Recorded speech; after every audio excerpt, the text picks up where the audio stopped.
তারা আমাকে দূর থেকে, তারা যখন আমাদের কাছে পাচ্ছিল না তখন দূর থেকে এখানে সালাম নামে একজন আছে, জয় আছে, সবাই মিলে মারছে।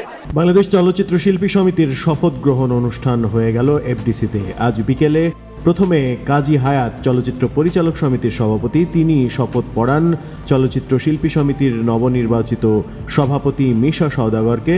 এরপরে মিশা সওদাগর সভাপতি হিসেবে তার প্যানেলের অন্যান্য সদস্যদের শপথ বাক্য পাঠ করান।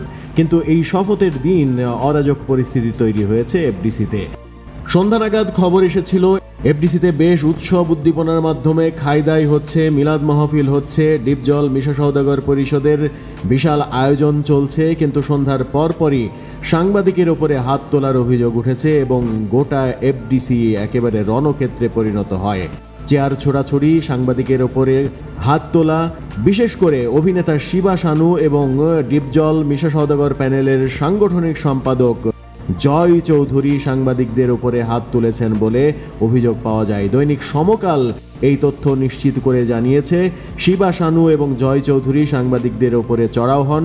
এরপরেই পরিস্থিতি ঘোলাটে হয়ে যায়। চেয়ার ছোড়াছুড়ি থেকে সাংবাদিক আহত হওয়ার ঘটনা ঘটেছে। একাধিক সাংবাদিক আহত হয়েছেন এবং বাংলাভিশনের একজন সাংবাদিক আহত হয়েছেন, মাথায় প্রচণ্ড চোট পেয়েছেন, এমন তথ্যও শোনা যাচ্ছে। কেন, কি কারণে এই হট্টগোল, কেন এই মারামারি? সাংবাদিকের ওপরে শপথের দিনই জয় চৌধুরী সাংগঠনিক সম্পাদক যিনি, তিনি কেন চড়াও হলেন? সাথে শিবা শানুকে নিয়ে কেন সাংবাদিক নির্যাতন করতে হলো, সেই প্রশ্নও কিন্তু সামনে আসছে।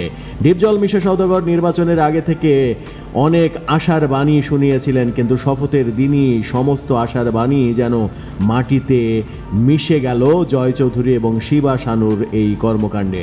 জয় চৌধুরী এবারের কমিটির তৃতীয় গুরুত্বপূর্ণ ব্যক্তি, সাংগঠনিক সম্পাদক হিসেবে নির্বাচিত হয়েছেন।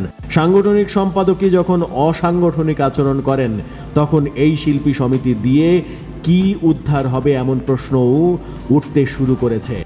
সকলেই দাবি করছেন এই ঘটনার সুষ্ঠু তদন্ত করে দোষীদের যথোপযুক্ত শাস্তি নিশ্চিত করতে হবে, অন্যথায় সাংবাদিকদের সঙ্গে শিল্পী সমিতির দূরত্ব স্থায়ী রূপ নেবে এবং এই বিভাজন যদি সৃষ্টি হয় তাহলে নবনির্বাচিত শিল্পী সমিতি বেশ খানিকটা বিপাকেই পড়ে যাবে।